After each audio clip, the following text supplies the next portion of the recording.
I'd like to call this special County Commission meeting to order. And before we get started, I do want to have everybody put in their prayers the deputy that got injured in Pasco County. He's in the hospital in Pasco County, and I just, if you believe in prayer, please say some prayers for our deputy. I understand it's very serious, and I know the sheriff is up there with him. So all of you, the deputies have done an amazing job, and we pray for him to recover quickly. So after that, Barry, I'm going to pass this over to you. Okay.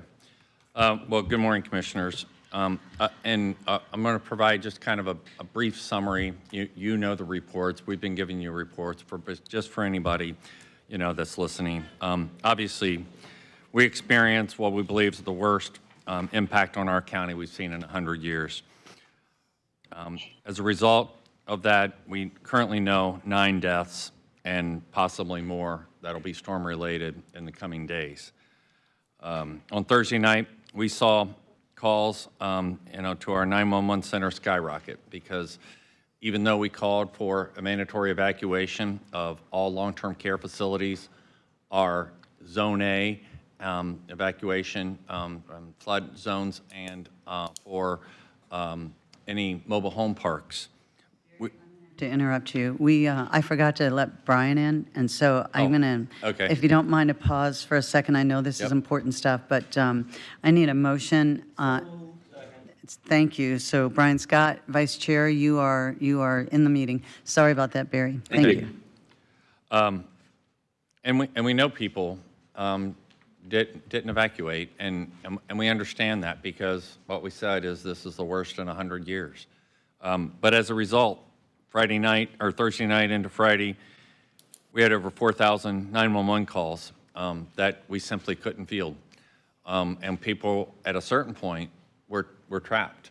Our fire rescue, our sheriff and other police agencies were heroic.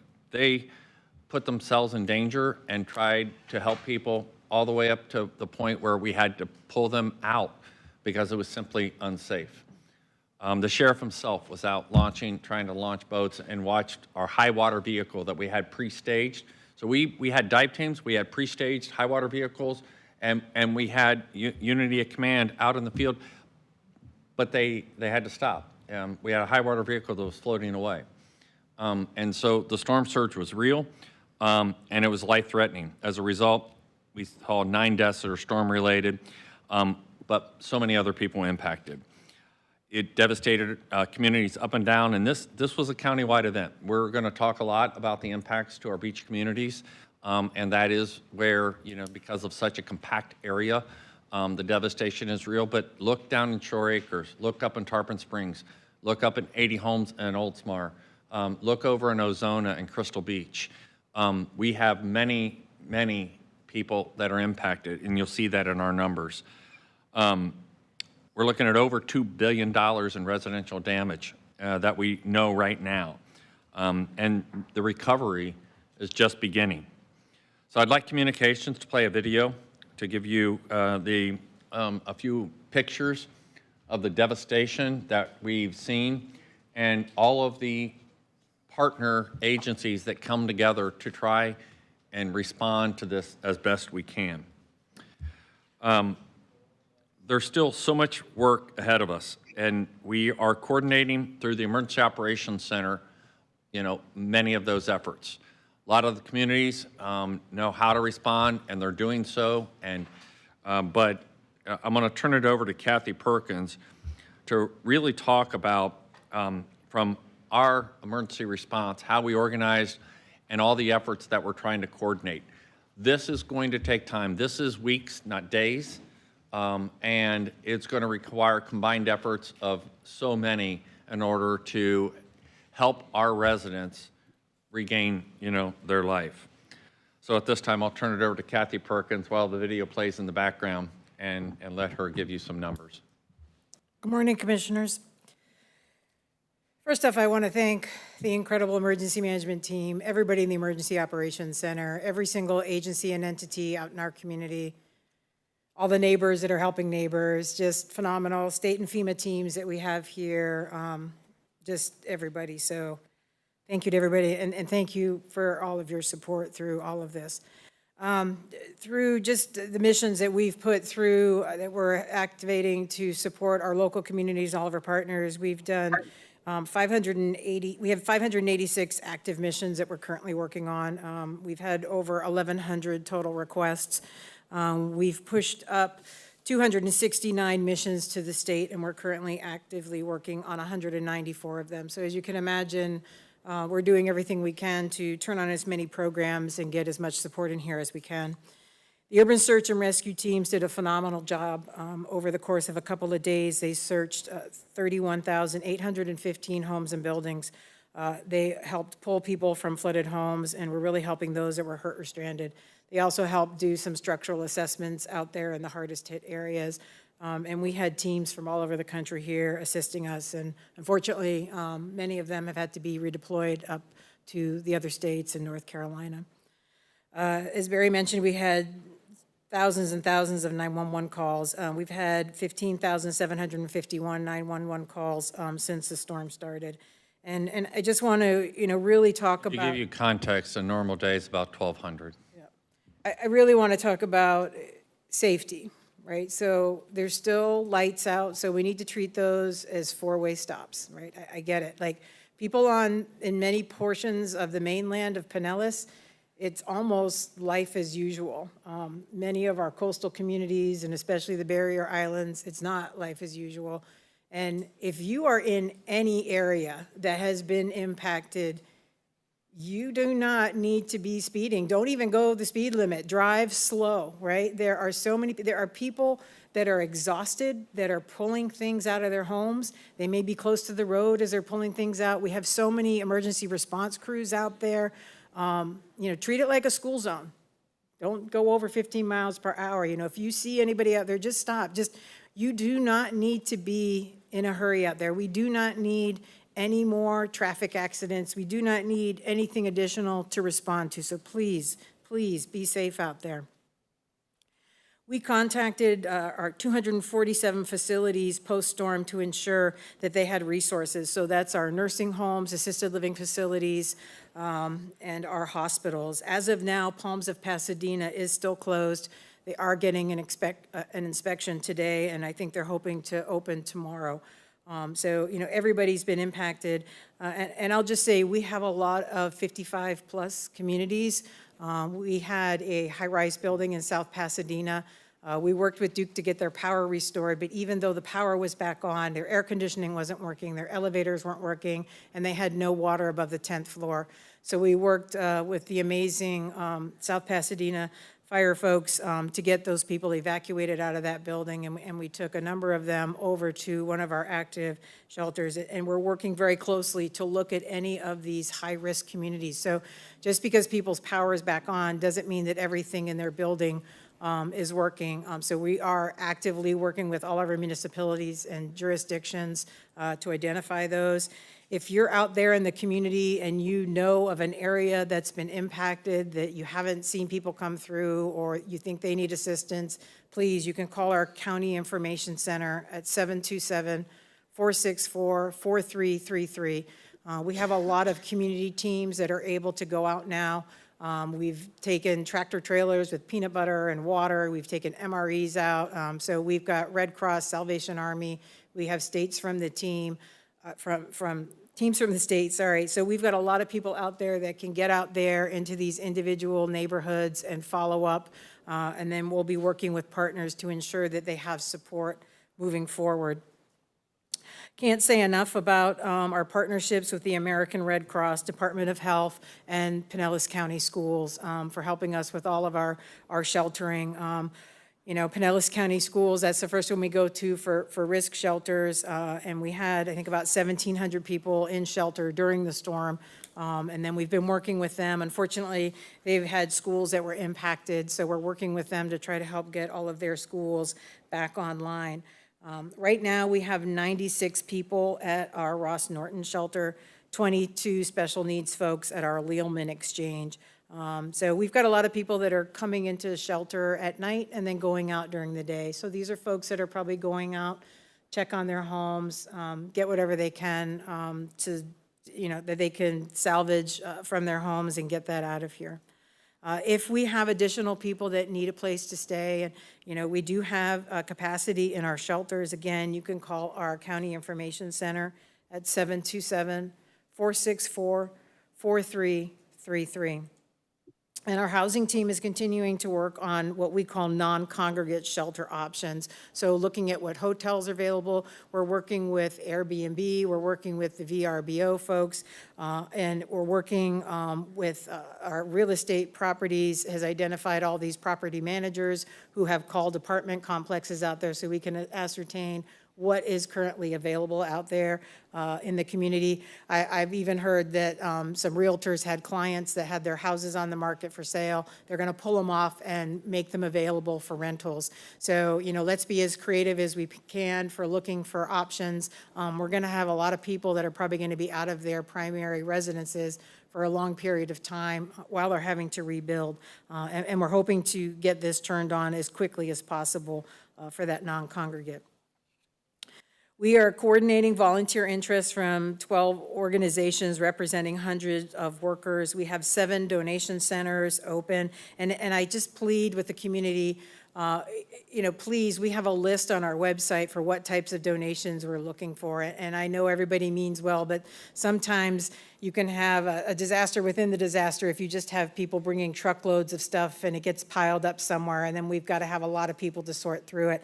One of the best things you can do is give monetary donations to established and vetted voluntary organizations that are out there in our community right now supporting folks. Just please make sure you know who you're giving money to, because we would hate for you to give money to somebody who's just scamming you. For feeding, we have 15 feeding sites currently opened. We have provided over 15,000 meals, but we know there's a lot of community groups, a lot of food trucks out there, a lot of groups that are just feeding on their own. So again, thank you for all that work. We have Operation Barbecue in the county. We have World Central Kitchen. World Central Kitchen actually contracted with over 100 different food trucks in our community. We're looking to support as many of our local businesses as possible to keep people up and running. We know that unemployment will probably be a big concern for folks, and I know that Dr. Johnson and the state, they were working through Commerce to try to get all the unemployment options available and get that turned on. And we'll look for opportunities where folks that may have been displaced because their employers aren't able to reopen, look for as many opportunities to engage them in this disaster response as possible. We do have 24 cooling stations available. It is going to be hot and humid, so the heat index is up over 100. So for anybody that still doesn't have air conditioning at home, those centers are available. Again, if you want to come and stay at one of the shelters we have open, it's not home, but it's got electricity, it's got food, it's got people there that will give you a big hug. So, sorry.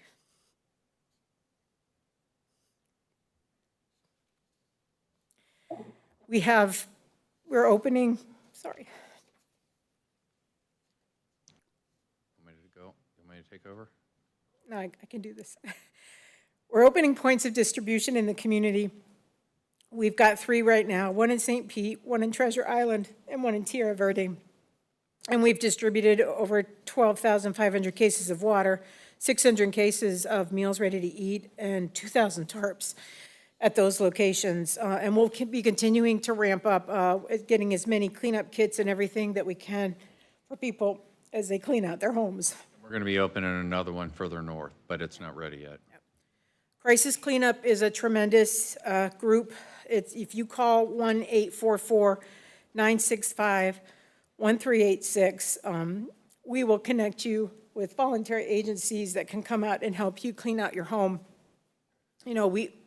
We've got county employees that have been impacted too, and one of our employees came in today, and she was out at her home yesterday cleaning it out, and she was just saying the mold that's growing, she's got to get a hazmat suit to go back in. So if it's not safe to go in your home, please don't do it. Call the crisis hotline. let's get resources out there. I don't want anybody to get further hurt, right? So we want to do everything we can to get your resources to be able to do that. So again, we've got lots of relief organizations that are coming in that can help with the cleanup. Same thing if you've got trees that have come down that you need to have them, moved, especially for people that might be in wheelchairs or walkers, if they need to get it moved off of their sidewalks to get in and out of their home, that is available. And unfortunately, I have to remind people that we may have bad actors and other folks out there that may be trying to take advantage of you at this time. And I get it, right? Because if your home has been destroyed, you'd probably be willing to pay any amount of money to get it fixed quick. But I want to make sure that people are hiring licensed contractors. So please, we want to verify that license. And again, if you're out there on the beach and you don't have internet, you can call our county information line, and you can also look up the status of state certified contractors if you have access to the internet at myfloridalicense.com. And then you can also check for charity organizations at Check a Charity online. Again, we want to make sure that, as everybody's moving forward, we're getting people in here that truly are doing it out of the goodness of their heart and not to try to put some money in their pockets. For businesses, so the Small Business Administration disaster loans are open. We'll be posting additional information and resources online. I do have a meeting with the St. Pete Beach Chamber tomorrow. And for our businesses out there, if you've got resources that you can bring to the table, we welcome it. So please coordinate through economic development. We've got so much stuff going on, and we've got an army over there in the EOC that's coordinating, and we've brought in contractors that have worked many large-scale disasters to help us navigate this recovery process. We're working very closely with all of our municipalities to make sure that everybody is doing everything that they can. We're getting every program turned on that we can. And in closing, again, I just want to thank everybody for all of the work that they've already done. But I just want to remind people that this is going to be a long journey. For some of you living on the mainland, things seem back to normal, but there's a lot of people in our community that are still hurting. Thank you, Kathy. As we said, this is a countywide effort. There are many people impacted, up and down, the county. Obviously, there's a very concentrated impact out on the beaches, and that leads to the impact on traffic. I'll start with just, talking about Kathy and the sheriff and their efforts. At 4 in the morning on Friday morning, they were designing unity of command and how we were going to create teams of fire, police, rescue to be able to respond by early morning. And they used the 911 data that we had from the night before to have a unity of effort and how to target the response. And she was right there at the spearhead on organizing that effort. It's going to go on for a while. One of the most contentious issues is, when we blocked access to the barrier islands. We did that because we needed to be able to clear Gulf Boulevard. You couldn't get first responders through. You couldn't, and it was a monumental effort. And I will tell you, the efforts to move that sand was, tremendous and heroic. I mean, they worked around the clock. Our crews, FDOT crews, and others, and they were able to move that out. But, every business has the same issue. We've put out information about how to move sand. If it's clean sand, you can put it back out on the beach. There's limitations. Don't put it on a dune. Unfortunately, most cases, there are no dunes. So, but there's guidelines that we have on how to get back and start moving the sand. You can't just throw it away. It's too much. Please look for that guidance document. All of the information that Kathy talked about and what I'm talking about is on our website, disaster.pinellas.gov. Disaster.pinellas.gov. We keep that up to date. As resources become available, we update that so it's a centralized place for information. Tonight, and there's no shortage of ideas about how to have this response work. Tonight, we're going to take down the checkpoints at 4 o'clock, and we've announced that. The checkpoints have, I mean, you can go out now. It'd take you an hour to get out onto the island. And it also takes emergency crews an hour to get out onto the island. When it's a bridge and it holds 2 lanes of traffic and it's packed, it's a bridge with 2 lanes of traffic and nobody else can get through. So there's a lot of different issues that go into that and an unbelievable amount of resources. And I understand the concerns. I mean, again, I've heard both sides to that story. And we debated that. I got all the input from all the municipalities. And I know mayors and managers and the sheriff and other community partners all have ideas. We debated all of those ideas. And we talked through each one of those and alternative courses of actions. And we come up with our own. And we're going to have a heavy police presence out on the islands as we reopen the islands for a variety of reasons. And what Kathy said about bad actors is real. And the sheriff is also assured that if you have bad intentions, you're going to have a bad outcome. And so that is going to be key. But I will also tell you, we're going to let the conditions on the ground determine these actions. And if we need to pivot, we'll pivot. If we need to take other actions, we'll take other actions. And so we're going to continue to talk to all of our partners. We're going to continue to listen to all of their ideas, and we'll debate those, you know, and try to come up with the best plan that we can. We're going to have 60 deputies out there. I want to acknowledge, you know, the tireless efforts of all of, and I say the sheriff because it's a Herculean effort, but all of our police agencies. And our public works and our utility crews. We don't have water south of you know, Johns Pass, and they're working tirelessly to try to get that water back on. And we'll probably have some announcements later today about we're getting the pressure up because we turned off everybody's water, and we're going to have to reopen it in an organized manner, but we're going to get the testing going because it takes 48 hours before we can say it's portable water. So there's going to be phases to this.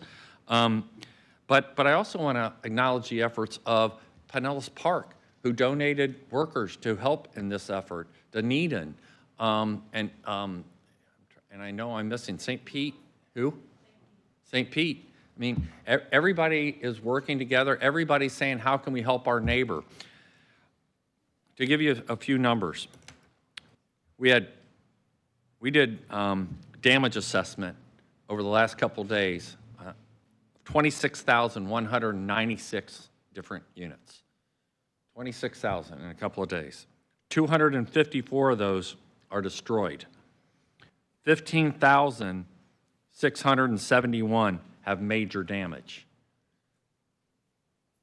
6,192 have minor damage. An additional 4,079 were affected. That's what we're facing.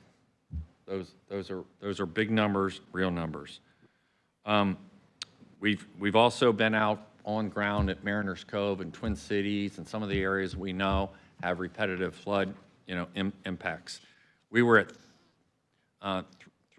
320,000 power outages. We're down to 8,582. One of the areas we're going to really focus on is as we got to rebuild. Most of that is out on the island, by the way. And we have to rebuild the grid, and Duke Energy is working on that. I mean, the boxes were fried, and so it has to be rebuilt, not restored. And so that's going to take time, a couple of weeks. But it's going to occur in phases. There's areas where they do have power, and they're going to be turning them on by grid. We have rapid response teams, not only made up of our fire and rescue, but from outside agencies to where we're going to pair them up with Duke. And as they turn on a grid, we have fire and rescue to respond as a result of turning on. We're going out and we're looking at all the major structures that I just spoke to and all the damaged structures to cut power to them prior to turning the power back on. So it's going to be a work in progress, but it's going to be done in a phased approach.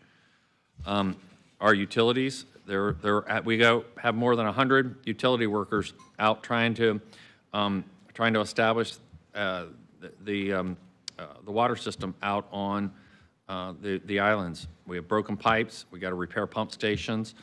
We have 15 pump stations that are offline. We had 9 SSOs. We've resolved 8 of them. We have 1 ongoing in Madeira Beach. We're still conducting testing. I'm not going to go into a number of work orders. 26 traffic lights out right now. That's down from 140. The debris management is going to be key, and it's going to be a Herculean effort.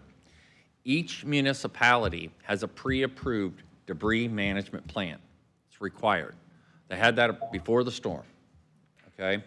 We have contractors that are debris management specialists. We have contractors that are debris management consultants.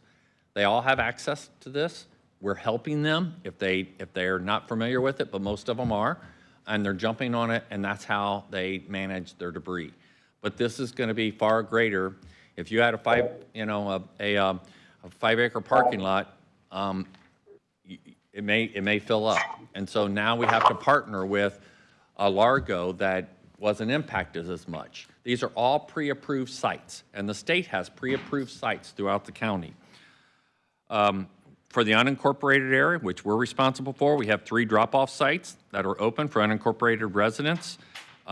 We are going to be working with our county contractor, and they're going to be going by zones for the areas that were impacted by the storm, and they'll be doing, household collection. And there are specific things. You have to separate your yard waste versus your debris versus your white goods. And so, again, all this information is on our county website. But please look at your municipal and contact your municipality because they may have individual plans for each municipality. Sand. Again, I think I said that before. If it's clean sand, you can move it, put it back on the beach. There's limitations. Please look at our website. If it's been contaminated, well, then there's ways of screening that and being able to return it, but you have to get DEP approval. We have a DEP, it's Department of Environmental Protection, in our EOC, so we can assist in getting that approval quickly. But that's a key because it's so voluminous. It's key for them to be able to kind of see where they're at. We have still 9 parks closed. Our tourism group is working with our chambers and trying to look at the availability of hotels. One of the biggest issues now is all of our residents need a place to stay. And, out on the island, we also have aid workers coming in. We had 30 aid workers last night slept on a gym floor because we didn't have blocks. I'm going to be spending some money. I'm going to be buying up blocks of rooms, okay, to where we can be prepared for all of our new people coming in. And we're asking our hotels to reserve those rooms for residents that are impacted by the storm or our aid workers. Let's focus on our recovery because 80% of our hotels are out on the beach. So let's really focus that response and not let people that want to go out and build sandcastles or something, which we know is going to occur, people coming back out or whatever. Let's focus our efforts. So we're going to be reaching out to them. Next is substantial damage evaluations. We're going to put this in. This turns on all kinds of federal programs. Kathy has talked about that. We're going to be opening up assistance centers. We have, what, Kathy, 3 of them? We have to confirm that number. Okay. Yep. So more information on that. But we're working on setting up these individual assistance centers for people. And we'll be putting that information out so they can start filing their claims, need assistance. We have all these pods that will provide any immediate assistance. We're also working on permitting. People are going to want to rebuild, and how do we do that? And we're probably not going to have enough staff to be able to respond timely because they're not going to want a 2-month turnaround. They're going to want a 2-day turnaround. And so we're working on that. We're going to have regulatory issues. If you look at the after-action reviews of what happened in Fort Myer, this is a key issue, and we're proud of our ISO rating. Our ISO rating has regulatory requirements for rebuilding. And so these are tough issues, and we're already thinking about it. There'll be more information to come, but those are the types of things we're trying to get in to where we can respond to people timely and immediate. Last, commissioners, we're doing everything that we can, but this is a long-term effort. I'll continue to try to keep you in the loop. All of your information, the things you're hearing from your residents, we use that. So please continue to reach out to your residents.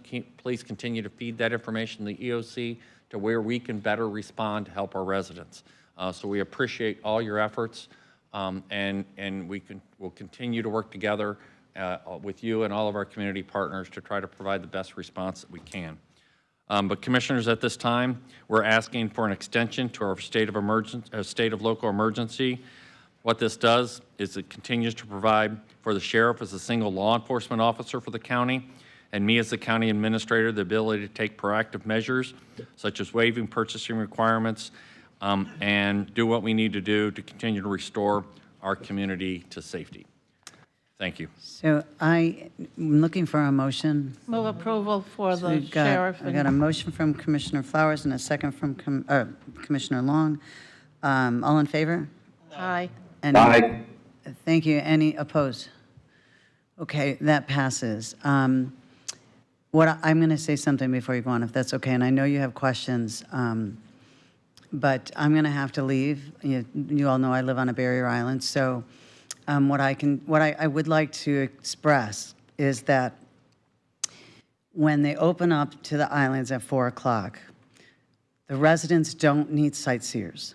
I know everybody's going to want to come and drive along the beach and see the damage for themselves, but that will clog up the system for people to get the work done. And so those of us that live on the beach would really prefer that the sightseeing not take place. Give us a few days.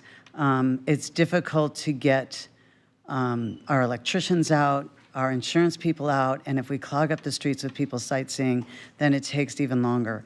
And for the people that are in the south area where they don't really have water and don't have air conditioning, those people are so fatigued. And to have people coming and sightseeing and walking on their property to see what happened is just another stress that those people do not need. They're going to be very anxious at nighttime for looters. So a lot of people may want to stay at their property, but it won't be safe because the mold is growing so quickly that it won't be safe. So they're all going to have a lot more anxiety given that people can come on the island and they don't know if their property is going to be safe because there's no real way to secure your property. So I know the sheriff is going to open it, and I understand why. I have not been able to get family members to my home to see it because they don't have a pass. I haven't been able to get workers on my island to have them come in and clean out my house yet. So opening it up is going to make that a faster transition to get people on the island and get us more help.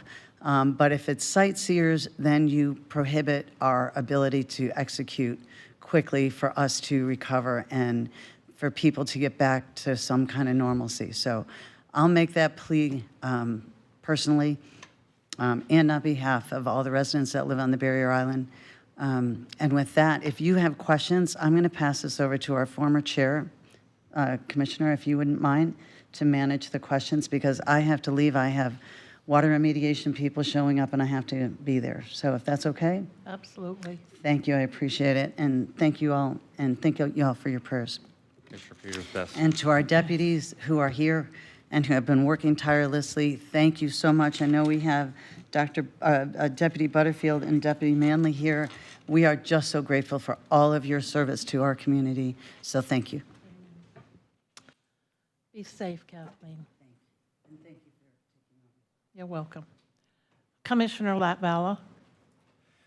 Thank you. I know that the sheriff has talked about increased patrols along the beaches, but one of the concerns that I've received from residents is thefts in some of our unincorporated areas, especially North County. Are there going to be increased patrols up there as well? Yes, the effort, we've concentrated on the barrier islands, but we understand that Ozona, Crystal Beach, and other unincorporated areas are impacted too, and absolutely. We know people are out of their house, and we know there's bad actors out there. I mean, I think the sheriff's video was pretty clear. If you have bad intentions, you're going to have a bad outcome, and I'd believe him. And so if if you're out walking around, you're going to get stopped, and they're going to ask you what you're doing, because that's exactly what's happening.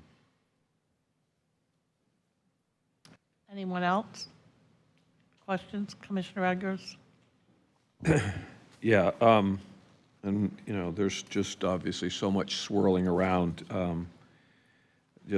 lot of emotions, and I just wanted to first take the opportunity, as many of you feel the same way, to thank our amazing staff. I marveled over the talent that they have, the heart that they bring to their jobs. I'm trying to relay to residents a little bit about the battles that they have and their own problems that they have at their homes, and yet they're coming in. I met one of the employees at a center in Ozona yesterday, and she's flooded herself and still doing the job for our residents. So thank you to our staff. They're so incredibly important for all of our residents as they try to get back on their feet. I hesitate to say anything to the residents that have experienced this devastation because from a guilt standpoint, I didn't have any of it. So I've seen it, I've been out there, I've talked to people. We served food last night up in Palm Harbor, and only slightly feel the pain that you're going through, but know that we're here, that we love you, we want to take care of you, and do the best to interact with us as much as possible. Madam Chair, thank you for letting me say those couple of comments, and just a couple of questions. Thank you for making that comment about North County and the safety. That was one of the things that I've been asked a few times, making sure that our areas up there along the water, really, if you think about it, on Yes. Oldsmar, but also right along that waterfront, we need to have, you don't want to have the sightseers, but we want to have the presence of our sheriff department. So incredibly important. This debris package that we're talking about and the zone recovery and everything, the sooner that we get those zones described and when we're going to start would be of some relief. I mean, even if it's not in their area, they all want their area first, but knowing that there is a plan in place and that pickup is going to start is going to be a big relief. So We're going to, and Commissioner, to your point, we do understand that, and we do understand residents that are going to want that now. And we're working to make that happen now. You'll probably see that type of detailed plan, if not today, certainly today or tomorrow. But it may take time to actually implement it. But at least it gives them a timeline and sets the expectation. But we're working with our debris contractor right now to do are we that. talking weeks, months? What are we talking about for debris? I'd hesitate to put that out. What, days? Days. Yeah. Thank There- you. At least that's the goal, to get, I will assure you that we're not leaving it up to people to say, when can they get to it? We're pushing them to say, it has to occur now. and I think that thing online really shows the different kinds of separation that needs to happen to make it a little easier affair. It's easy to say that right now. A lot of people have already piled up stuff, and it's just going to be really difficult. But we've got to get that stuff out of there for sure. And I know that we're working on the plan to help people get permits to do work, and that's not time for that right now. But we got to have that well-oiled machine. It's in motion. Well-oiled, yeah. And we're going to be bringing in outside resources, not just for us, but for any of the municipalities that request that also. And just the comment on the water, potable water. Pressure's coming back up It is. in certain areas, but then there's areas that don't have the infrastructure. Is that what you're saying? Well, no, we're trying to get our system, so our main system up. And if it can hold pressure, then we can begin to turn back on individual service. So, the Herculean effort was we had breaks all over, but it could be inside of an apartment building that is abandoned, and so we don't know where the break is. It is in our main lines, or is it in an individual service line? So they were literally turning them off from Johns Pass all the way down to Tierra Verde, and now they're going to be bringing them back on. And so that's how they're doing it, and so far it's holding. And so the areas that they turn off, they'll then be able to bring those back on one by one. But but that's that lead time to where if we get the pressure up, then we can start testing. Takes 24 hours to where we can move to where it's a portable, or a Right, I boil understand. order, and then becomes portable water. Yeah. So it's a And that- 2-day And turnaround. that's a big effort as well. So two last things. One is on the sand that you were talking about. These are words that we talked today. There's problems out there right now, and I think people are wanting to get rid of it. And so when they say sand looks good, or do we call DEP that has a person over in the, it's going to take forever to get out here to, that kind of thing. So is it just going to take a long time to get that sand? I mean, this is one of those Yeah, things where it'd be it's- nice to have a place where we could, Well, put this, You're putting me on TV, and when my staff gave me they gave me a 7-page technical document about how to, deal with sand, and I didn't think the residents would really want that, right? So we tried to boil it down. Bottom line, if it's clean sand, it's up to you to put it back on. If I think it's clean, I'm putting it back on. Okay. But Understand. under the state guidelines, if it's got debris, then there's a process to separate it, get approval, and do that. But, you've got, I've been there. It's 4 feet of sand in your parking lot of your apartment complex. You can't even begin to dig out and understand what you have until you move that sand. So I'm moving the sand. But that's, Yeah, understood. we've provided the state guidelines on that, and then people have to use judgment. Yesterday at a meeting, the fire chief up in Palm Harbor said that he had heard that FEMA was working their way through Ozona.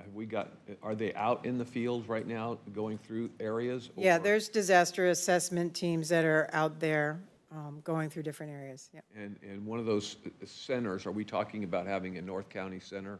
So we're working with FEMA on that. The problem is they're stretched really thin right now. And then we're also going to have people that are going to be filing claims, not only for Helene, but also people that had damages for Debbie. Some people that have damages for both. You're in contact with Erica up at the Palm Yeah, I was just Harbor gonna- Community yeah, I was just Center. gonna say, We'll follow up with her. she's done this before? They've Yeah. had that set up We're before? well aware of the North Okay. County needs. Thank you, appreciate it.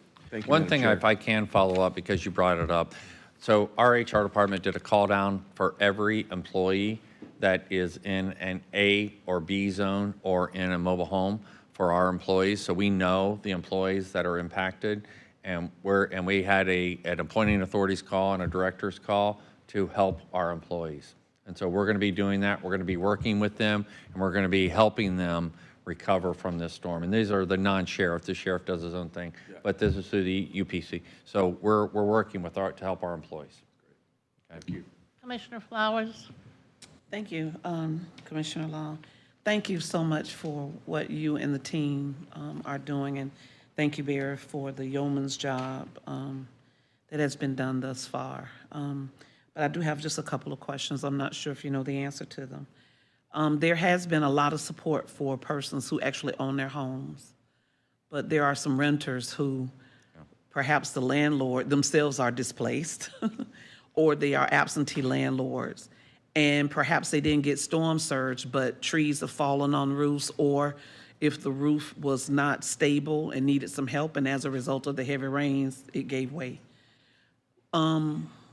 Do we have anything that would possibly assist them when it comes to trying to find a place to go until something gets worked out, for them? So renters can apply for individual assistance too, and I didn't say this earlier, but, so anybody that's in immediate need of food, shelter, clothing, if you have immediate needs that you need assistance with, when you register with FEMA, they can get you money within days, right? So, I just want to be clear that people express what their needs are when they call into FEMA and they're talking to them. And again, they can call 1-800-621-3362, or if you've got access to the internet, disasterassistance.gov. And again, there'll be teams that are coming around. I know Communications has been doing flyers out on the beach. We've got lots of teams that are coming around. American Red Cross can also offer assistance. So renter, owner, whatever your condition is, if you were impacted by this storm, I would highly recommend you call that number, get registered with FEMA. And again, if you have those immediate needs assistance, they will work to get you money as quickly as possible. And commissioners, on that note, Barbara and her team have done a really yeoman's job of actually taking flyers and taking them out because people may not have access to the internet, worried about going to Numbers, to our website and looking it up. And they're putting it out in all these pods that we have out there and into the government centers to try to get information out to where people can physically see it. Okay. And I just want to share, I was working with a group of individuals. They did reach out to the Red Cross, and the Red Cross told them they didn't have any resources. So maybe if we could, If you pass that information along to us, I'll follow up. okay. One of thank you. the problems for housing is that we can't set up a website of where to go because by the time I put something in, it's gone, you know? And so that connection is a huge issue for people, and it leaves people kind of scrambling. They can get assistance to them, but they got to kind of figure out this long-term thing. That's the reason it's so important for the hoteliers to work with us to block those rooms off for aid workers of that. And we're going to try to see if we can just buy them, buy those, and then release them based upon a screening of whether they fall in one of those two categories. But that's going to be an effort today. It is certainly not refined, but we're doing everything we can to be able to help people make those connections. Okay. And I know you talked about food, but I saw yesterday also where persons can apply for SNAP benefits. It didn't say that you had to necessarily be a person who already was on services, but that they could apply. Yeah, I might have missed if that they lost their announcement. food Yeah. and stuff, so. The Department of Children and Families typically does what they call DSNAP, so Disaster Special Supplemental Needs Assessment Program. So, and then we are working with DCF to get a family resource center set up here in Pinellas County. Thank you. Commissioner Justice and then Commissioner Latvala. Thank you, Commissioner. And Kathy, thank you and all your team. We really appreciate it, and we can hear it in your voice how much is going on, and just thank you for everything you're doing.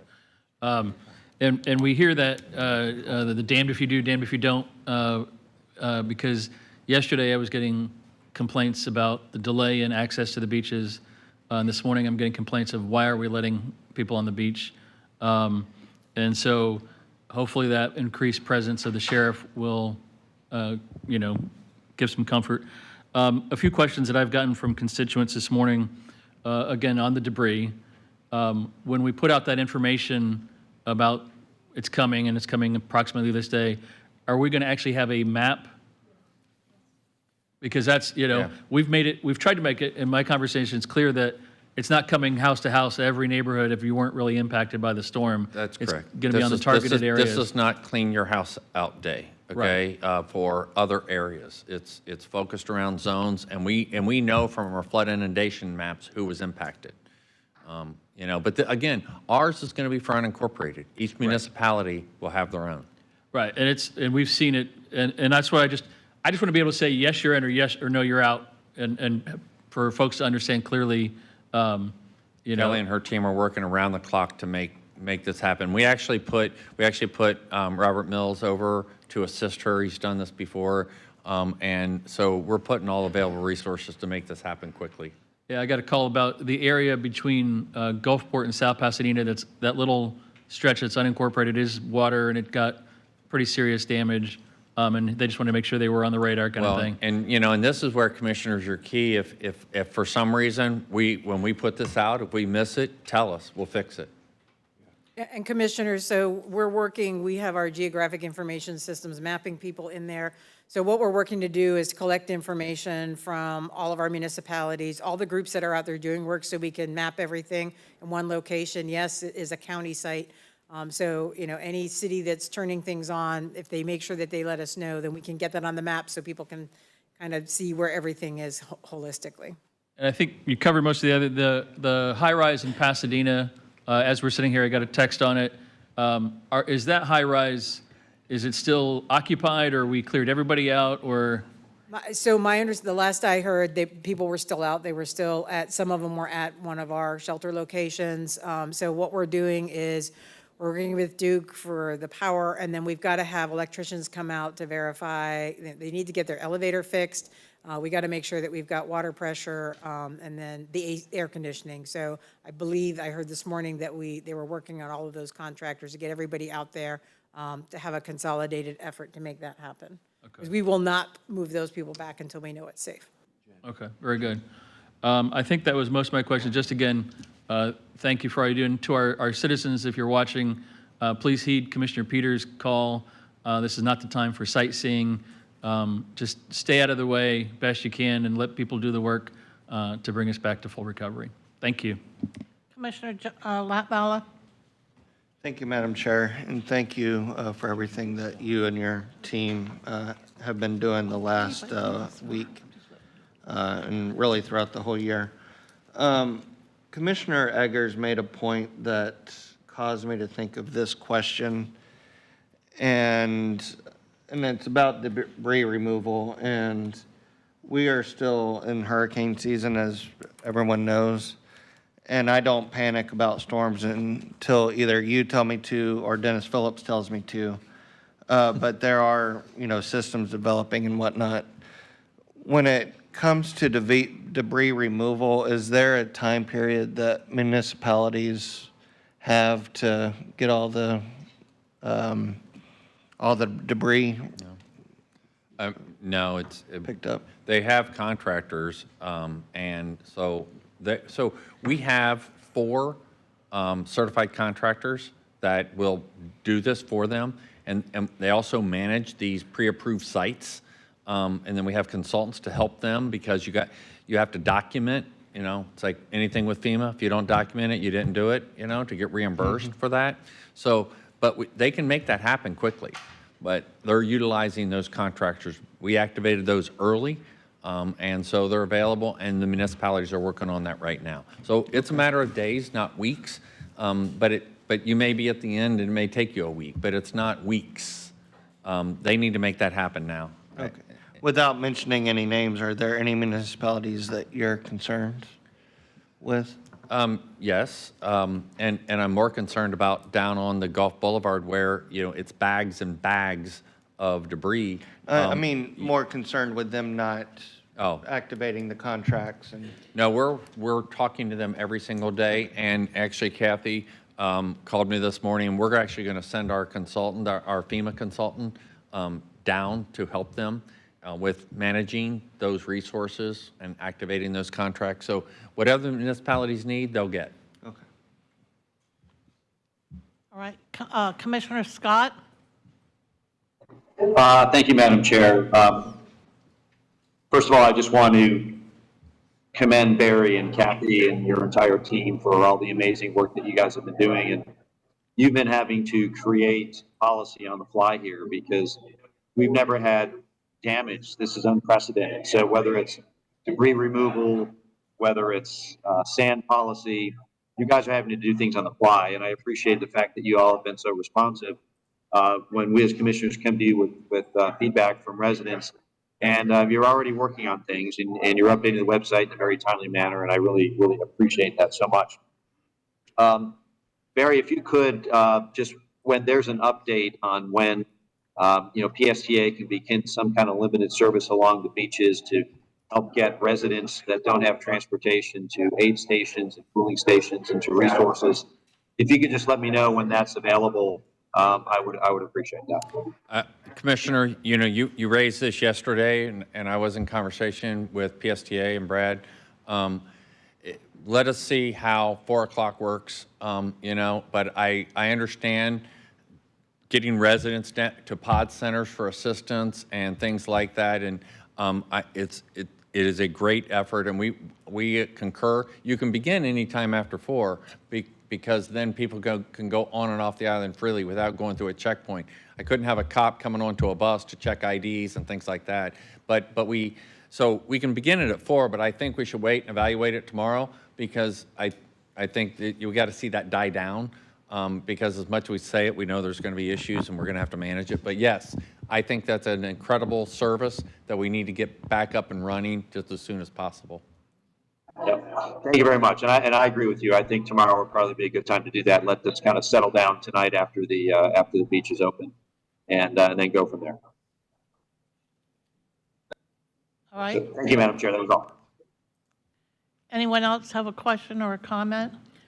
Not a question, but just for Commissioner Scott, I understand he was impacted as well, so I don't know if that was acknowledged when I had to step out, but I know I spoke with him and just asked him how he thought he would fare, and so I'm so sorry to hear of what you're going through as well, Commissioner. Thank you. I appreciate that. We are way, way better off than most. We did have a couple inches of water in our house, and we're dealing with that. But compared to what others are dealing out there, we are blessed and very, very lucky. And I have a question of Kathy, if you can. Do you have any major concerns right now about the new storm that's developing and headed our way? Not yet. You'll hear me loud and clear if I think it's a threat. Okay. All right. Barry? That's all we have, Commissioners.